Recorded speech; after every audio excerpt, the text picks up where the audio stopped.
welcome John Gallagher, Enterprise Sales Manager, Comcast Business. Hey, good morning, everybody. My name's John Gallagher. I'm Enterprise Sales Manager with Comcast Business and the sponsor for this session. One thing I would ask was when you hear Comcast Business, one thing we are not, and that is a cable provider.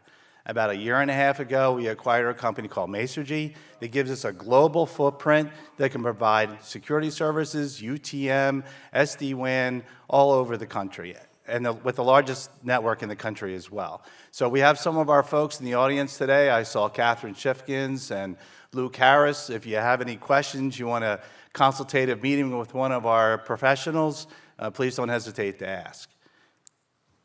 This session's topic is Innovative Executives Discuss AI. Our session monitor is Carolyn Yap from Google. Carolyn serves as a Director of AI practice at Google Cloud, where her team is responsible for accelerating customer transformation with AI. Please welcome our panelists. Thank you, John.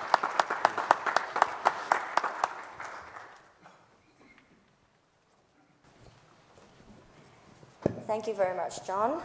And thank you for Comcast for sponsoring our panel today.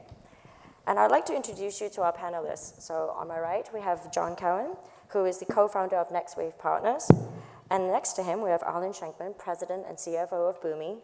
And we have, last but not least, Tristan Handy, co-founder and CEO of DBT Labs. Let's get to it. I'm sure everybody wants to know. I'm not going to make them dance, I promise. I'm just going to ask them some tough questions. I can dance. Oh, we have a volunteer. I don't know. I know everybody's doing video and image generation these days with the whole thing with Gen AI. I think maybe we should put some of your dance moves in there. See if we can train other AIs to dance like you. That would be interesting. I was told there'd be no dancing. You were told there would be no dancing, okay. Any sports, maybe one of us can do some sports? I know he plays hockey, so. All right, so my first question is going to be, how has AI impacted your respective industries, and what opportunities do you see for further growth and innovation? And I will start with you, Tristan. All right. So my industry, the challenge we're going to have is how do we differentiate our answers, because we do such similar stuff. But I work in data analytics. So my company, DBT Labs, helps companies build data pipelines. We don't move data, but once it gets to a data lake, a data warehouse, we help companies actually make sense of all the data that's there so that they can make use of it. And so the two main ways that I'm thinking about how it impacts our product strategy directly is large language models are excellent for actually writing code. Now, maybe the draft that they write isn't perfect, and maybe you have to do some editing on top of it. But I think that they can make it much easier to write code. And all of our data pipelines are code. And so it could result in a pretty significant speed up. The other impact that I'm tracking that I think is maybe not just an efficiency gain, it's much more transformational. When people ask questions of data, they've been trained that they do this through some kind of pivot table-like interface, that whether you're using Excel or Tableau or Power BI or whatever, there's like some kind of similar pivot table-y interface. And for my entire career, for 20 plus years, the holy grail has been, how do you ask data questions in natural language and get a trusted response back? And I think that actually we may not be that far away from doing that. I don't think it's a purely LLM solution to that, but I think LLMs are a critical unlock. That's a great question. Arlen? So I think that, I guess I approach the question kind of in three parts, which is, the first is, how does it affect the Boomi business, kind of our operations, how I run the company? And I think there's a major impact in terms of productivity and process and operating discipline that AI has a chance to play in terms of how you run your business and where it fits in there. The second is really what Tristan just said, which is, where does it fit in our product? And look, we're a low-code, no-code data integration, automation platform. So there are many things about what's happening with AI that I think fit probably right in Tristan's wheelhouse and probably in ours in terms of how we can continue to evolve our product roadmap, enhance our customers' experience with our products, and make them more productive and have better insights into how they operate their companies. And then the third, more broadly, is software in general, which I think Tristan also touched on, which is how do we develop code? How do we develop products? How do we enhance the way we utilize applications today? How do we gather information? How do we gain insights? And I think all of that will have an enormous impact, far broader than simply data, although none of it happens without data, as we continue to change and evolve in terms of how we integrate generative AI into our technology. John? Yeah, hold on a second. I've got to query ChatGPT to get an answer for this one. Just a second. Okay. Wait, you're not using Bard? Now I'm insulted. I pre-programmed the answers to the questions ahead of the panel.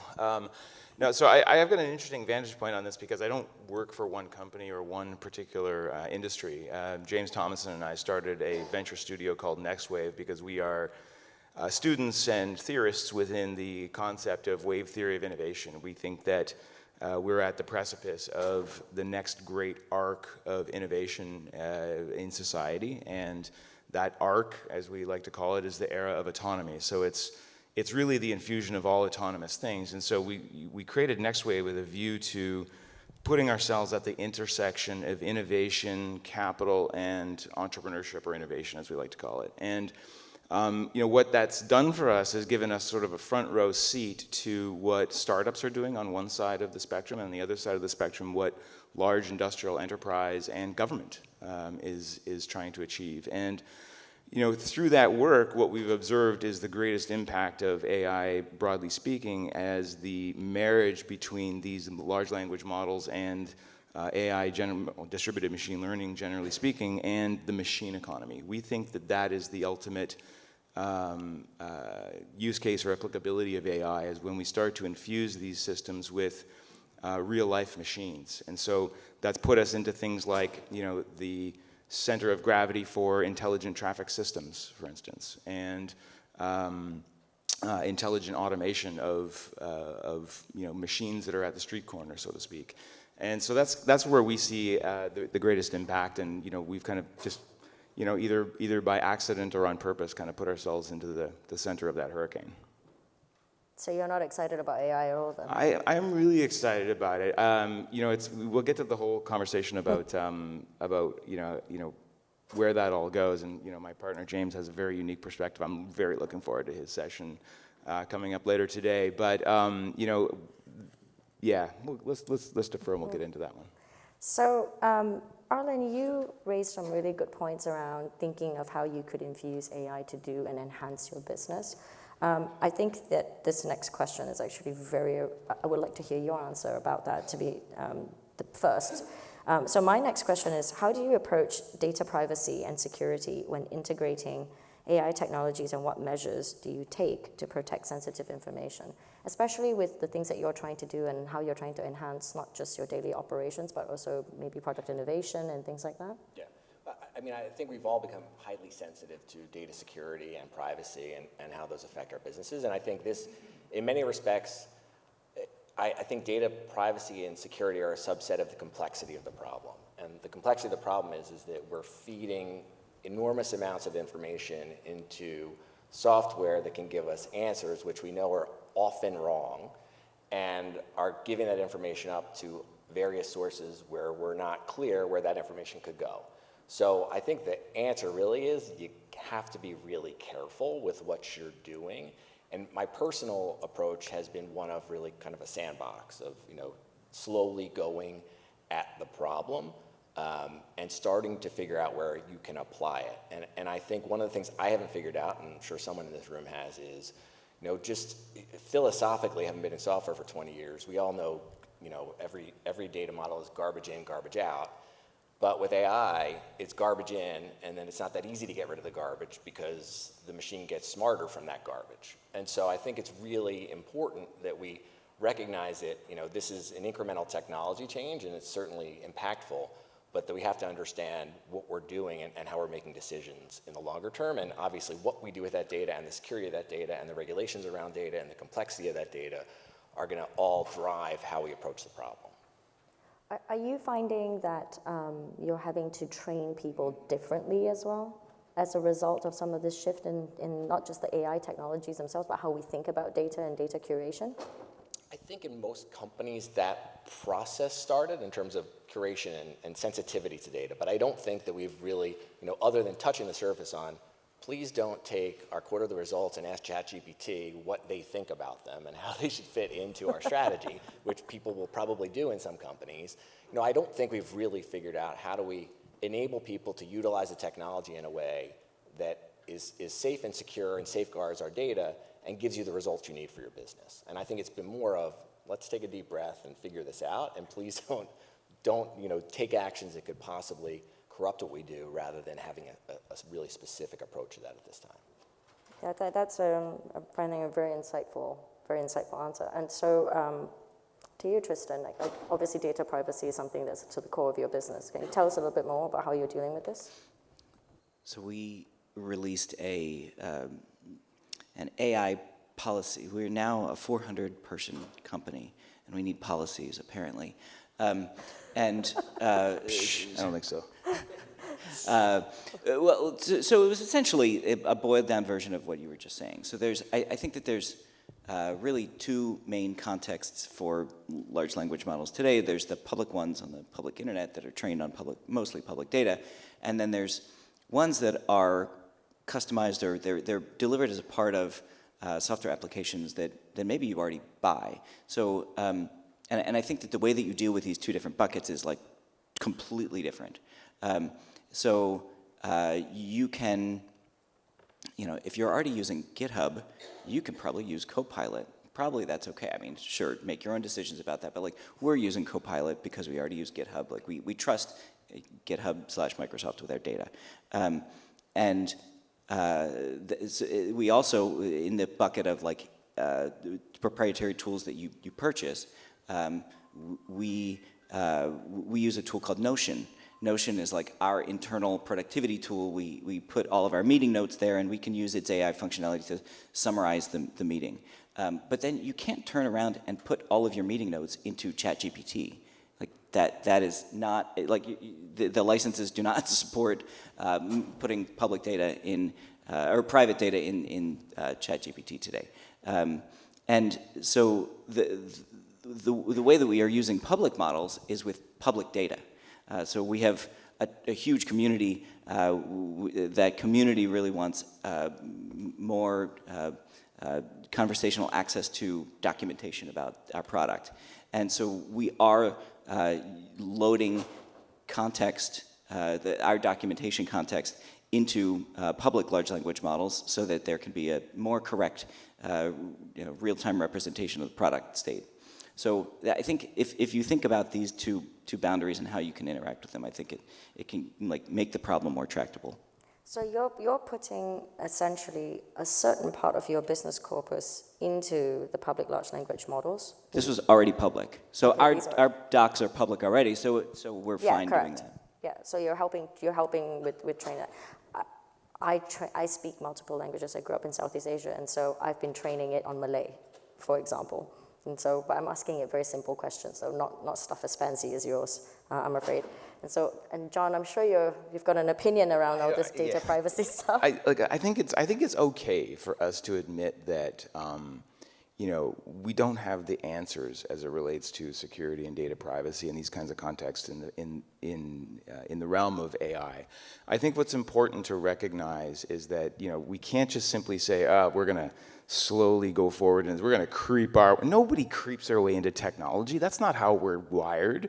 That's also not the way capital works, and that's the most dangerous part of this conversation about data privacy and exploits and data security, cybersecurity broadly speaking, and AI. And so, what we've sort of been a part of, and I'm not saying that this is an answer, but I do believe it's an ingredient, right? So as we're exploring these very complicated, very sophisticated, potentially very dangerous business models of infusing artificial intelligence with machines that are making decisions about potentially life and death, okay, on a roadway, on an interstate highway.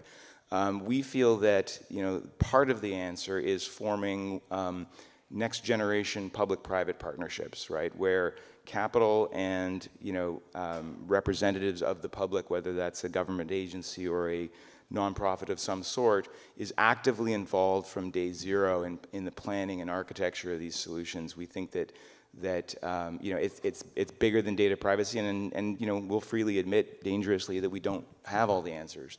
But we do believe that part of the nucleus of the solution is going to involve some form of a P3 or a public-private partnership. Yeah, you actually know. I like what you have just said, which is, I think everyone understands with technology we fail fast, right? Everyone's here used DevOps at some point, we've all followed Kanban, et cetera, et cetera. And so what I'm hearing from you is to, in a sense, fail fast, but to think about it in a fairly responsible way, especially if we're talking about autonomous driving vehicles and things like that? Yeah, 100%. I think there's a different kind of relationship between public institutions and private capital, which is really, and in the middle there's innovation, right? And it's different than what it was. It's not Silicon Valley or Wall Street anymore. In fact, I'm here to say that if we leave Silicon Valley or Wall Street, if we give them the reins on AI, we are doomed, okay? We are absolutely 100% doomed, because we cannot let earnings per share and IRR metrics drive the decisions about how we accelerate into this. We wouldn't do that with other dangerous technologies. The challenge that we have is that AI is very abstract for the common person in society. It's like eating bad food. I know that if I load up on fat and sugar, it's really bad for me. But you know what? That's a problem for tomorrow. Okay. And so with abstract technologies, people generally view them that way. Except in this particular case, in this context, there's the potential for a very, very slippery slope, and one that might not be recoverable from. And so we just think that part of the answer to the solution is an active combination of private entities with public institutions from day zero. So I've always felt that AI is everything and nothing at the same time. And the reason I say that is because it's how people experience it. One of the best things that could have happened with OpenAI and ChatGPT is now more people of all generations are reading, learning, hearing about it, and playing with it.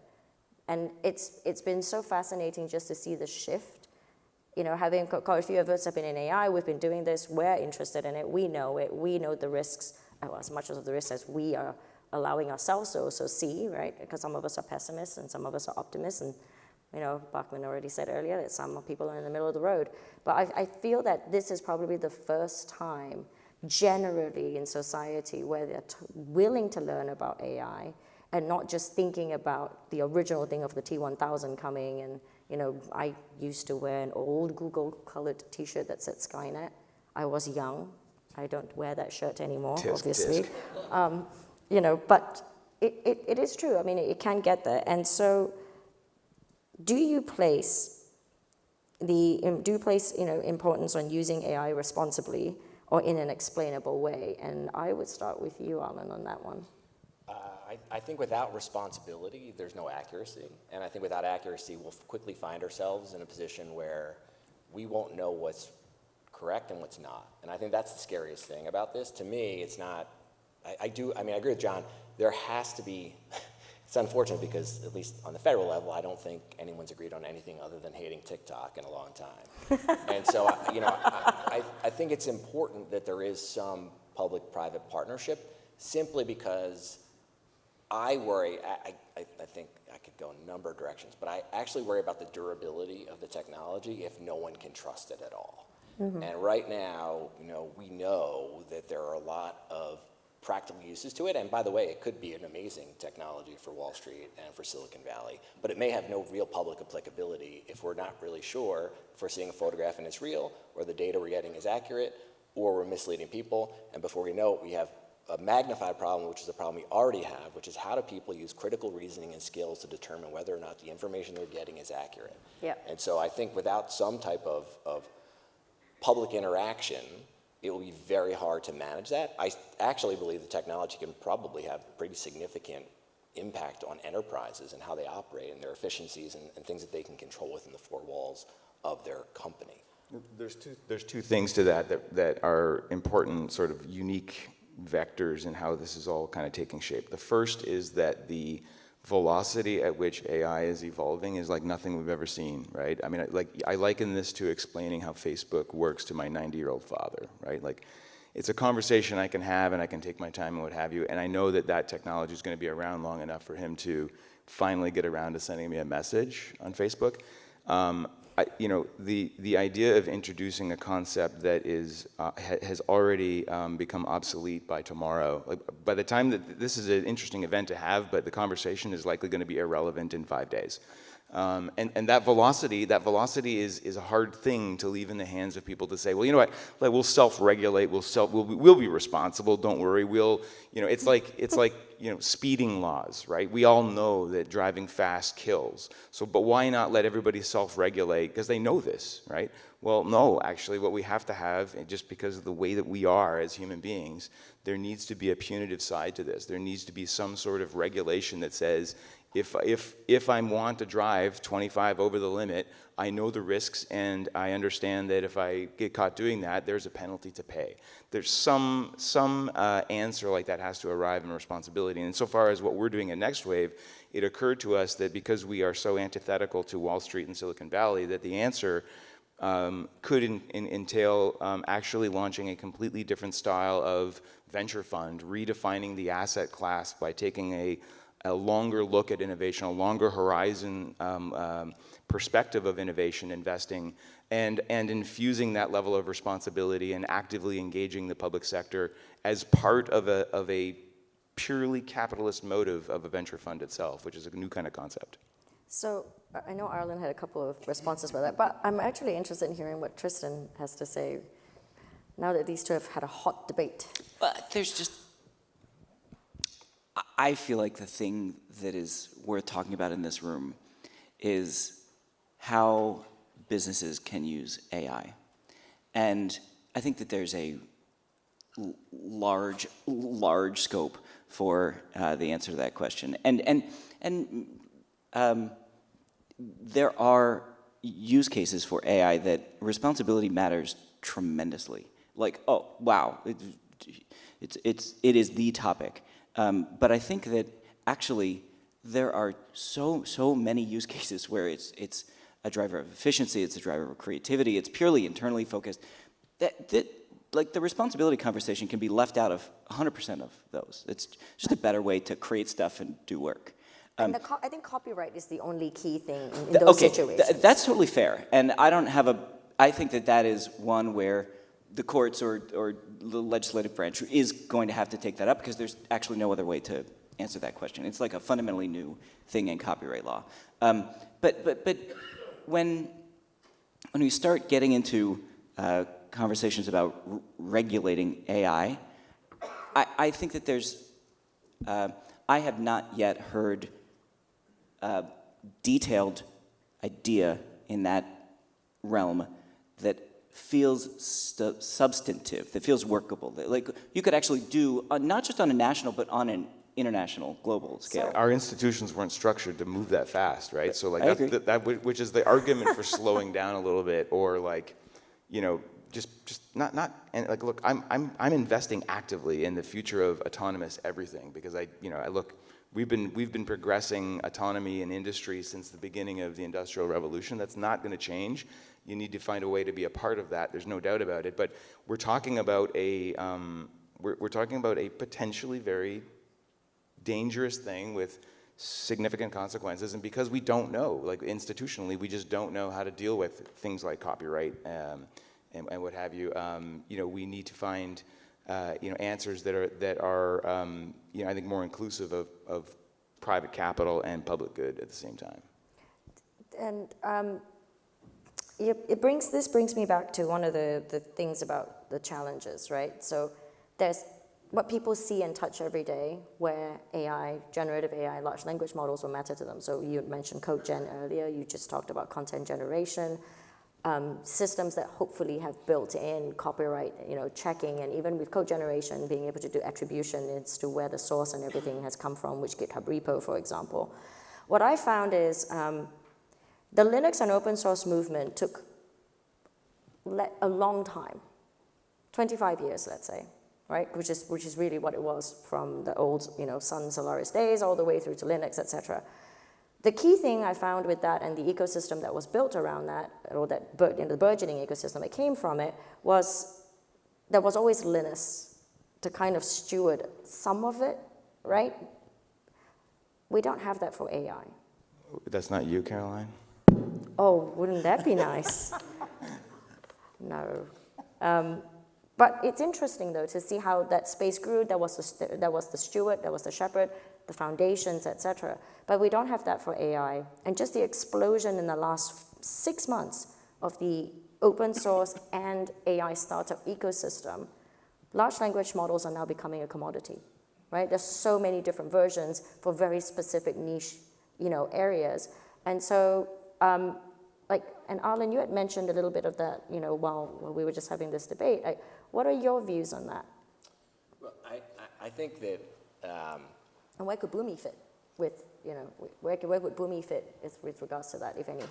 In terms of managing models and helping with data? Yeah. I think it's so I think that determining what data you want to integrate, and I mean, Tristan can talk about this too, and we have more than 10,000 connectors. So we can put data together in repositories to solve the problem you need in your company. And I think that that's a different question than how does that data get there, who governs that data, is it copyrighted, is there security, is there privacy, and those are different questions, right? And obviously, it's not a comment on the security of our products, but of course, we feel very good about what we build, but it's more a comment about how enterprises approach the problem. And so, I think that, again, I continue to actually believe, and I'll do this in our business, which is that we should understand the consequences of the products we build and the technology's impact on the technology we're leveraging so that we can ensure that it has the intended effect. And that's, to the point of public and private partnerships, in the end, all technology, it's that old quote, right, that all change is gradual until it's sudden. And that's kind of the point where we are right now with AI.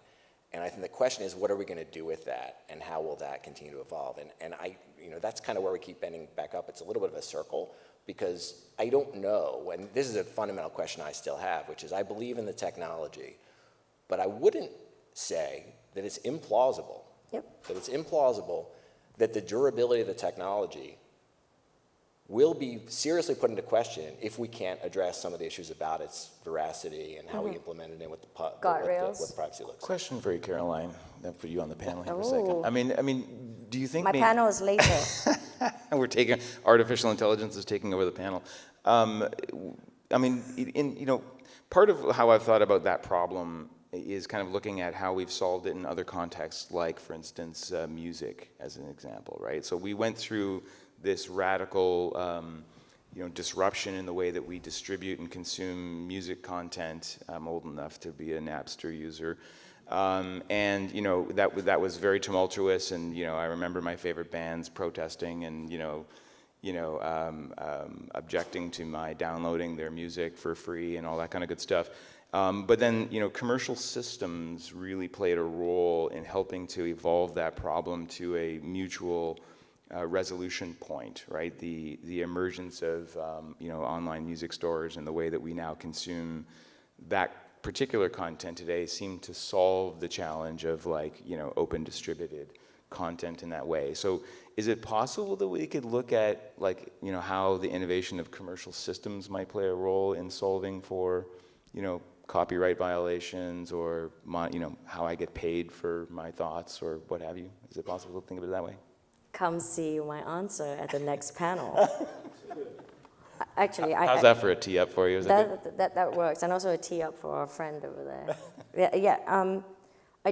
I do have an opinion on that, and I would like to voice it. However, I also want to make sure that the audience, who have you three, get to actually answer. I have another question that I think would be very, where the answer would be really relevant to the folks.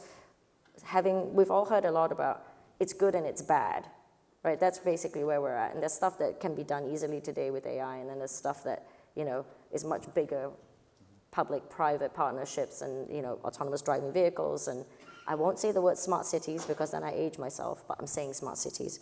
What do you think the future job market will look like as AI becomes more prevalent?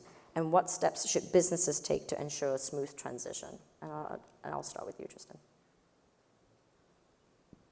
This is a very big question. I think that knowledge workers are going to get much, much more done.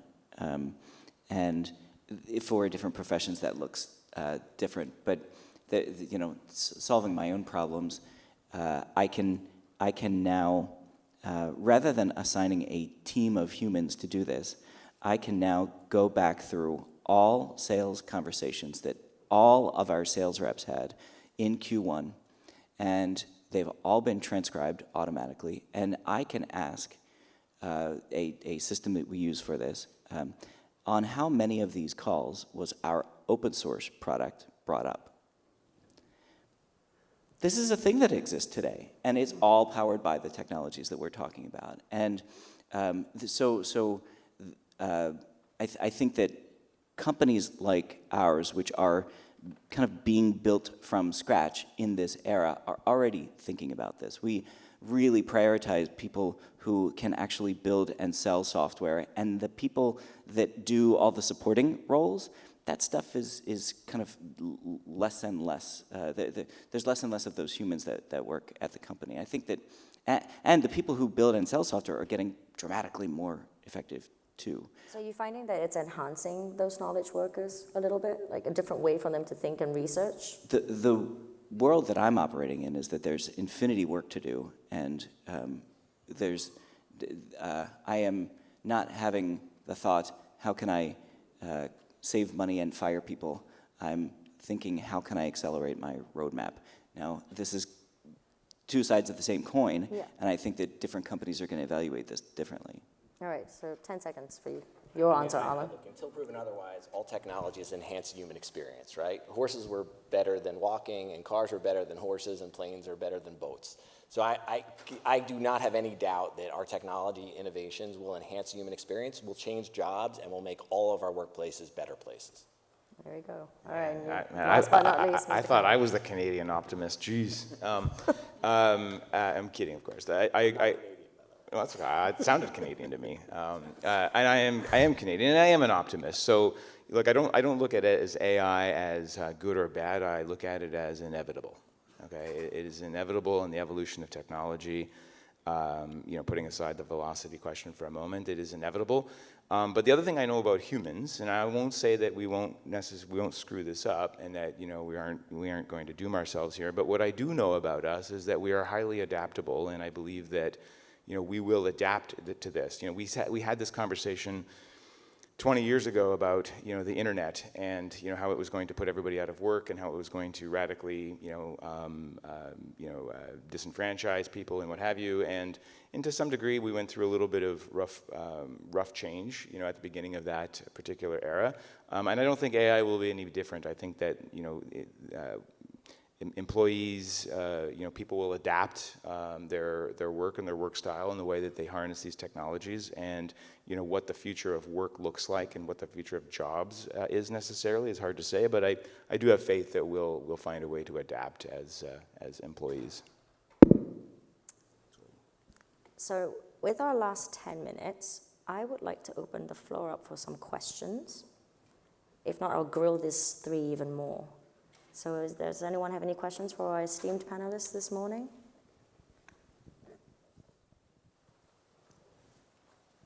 Trying to see. Oh, there we go. We've got two up the top.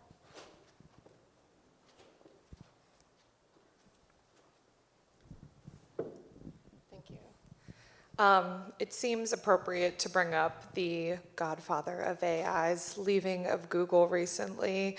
It just feels like as we head into a conference dedicated to AI today, I know we've already been discussing the good and bad, as you said, Caroline, but does that kind of sit in the back of your mind as you go forward, that the folks who created, the earliest versions of the technology we're talking about have kind of put off a warning call about it? I am actually heartened by what Jeff Hinton decided to do. His intention was not because he wanted to criticize Google. His intention was so that he could, I'm hoping that he could be what Linus was. So to the whole Linux movement. And so perhaps him being out there, we might have that steward and that shepherd in this space, which is very much needed. I actually don't see it as a bad thing, because it's the same thing with cars, right? Like you said, do we self-regulate speeds? A car can be used as a weapon, as we all know, with all of the different ways a vehicle has been used to harm communities and societies. And I hate to say it, it's the same thing with guns, right?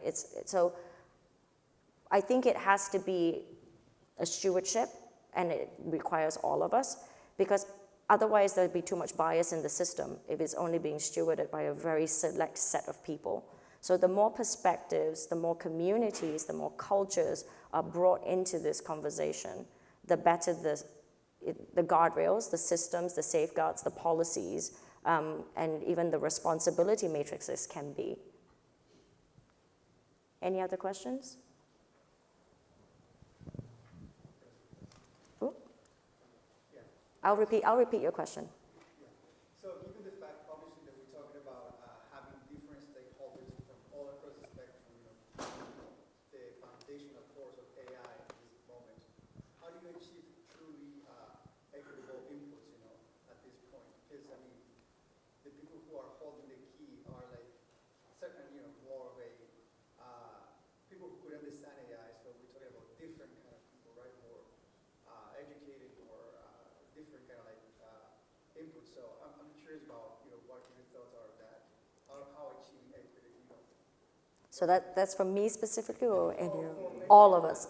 Okay. So the question was, how do you ensure equitable input into data so that AI systems can actually be trained, and how do you enforce that in a way so to avoid some of the bias?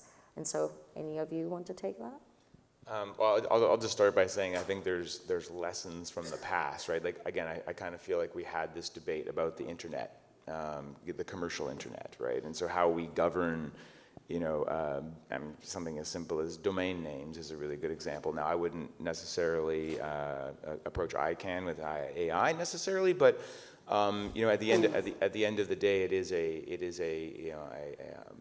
an open participatory system that kind of provides governance to a monolith like the internet itself. AI is a little different because of of the implications of serious harm, and so I don't think it's outside of even the realm of possibility to see something maybe even at a United Nations level that could be formed as not necessarily law enforcement, but maybe active ombudsmanship or something like that, from my perspective. I think that everyone needs to think about what an AI policy is for your companies. And your companies are made up of people. And people are what make your products and your software and everything else. And so I don't think it's going to be so far in the future where every company should have its own AI principles. Right? Obviously at Google, we have our AI principles. We are an AI company. You could do Boolean searches on Google. That's how Google was able to get it. That's a large language model, essentially. So, right? So a lot of people don't realize that when you could do Boolean searches on Google search, that was one of the ways that we made it easy to ask questions, and you could get a set of curated and summarized results. And that's what we're still doing today. But the principles have always been what helped govern some of the inventions we had, but also how we go to business. Every customer, from a Google Cloud perspective, if you're wanting to do anything with AI, there's a checkbox in those opportunities in our own CRM. And so what that means is, if it's an out-of-the-box use case, so an out-of-the-box feature, no problem. But if it's to do something like, oh, I need to actually use this for predictive maintenance on a fighter jet, that goes through a committee. Is this going, because one of our principles is to do no harm. And we will not participate in anything that will be for weapons research, for example. And so there's a whole committee of people that is all across Google, from our researchers through to commercial business folks, who will be on there to hear out the use case, review it, and to actually understand if it's something we want to do. In the predictive maintenance case, it's a fighter jet that's used primarily for training. It will not actually, typically, maybe 5% of its life will actually be weaponized. And the predictive maintenance case was more around wear and tear of the actual plane, not about the payload, not about the weapon system or anything like that. And this took about 12 weeks for the committee to actually decide if this was even something that we wanted to do from the cloud side.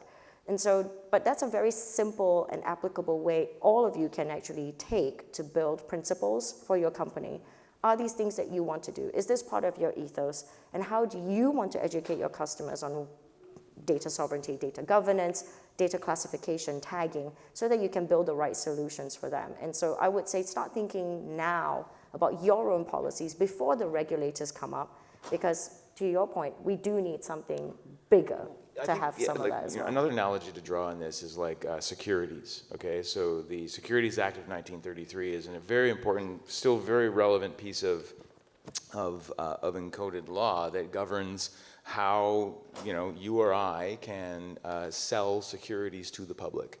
And that is still in place today because what it does is what it's intended to do is protect the average retail person from scams and fraud and these kinds of things. And so and these systems though, like the securities regulation in our country has taken a century or so to kind of come into form, and we don't have that kind of time, particularly for the way that which government and the court systems kind of work in this country, the way they've been designed to work. That's completely incompatible with what we're looking at in the next 5 years of technology innovation and progress.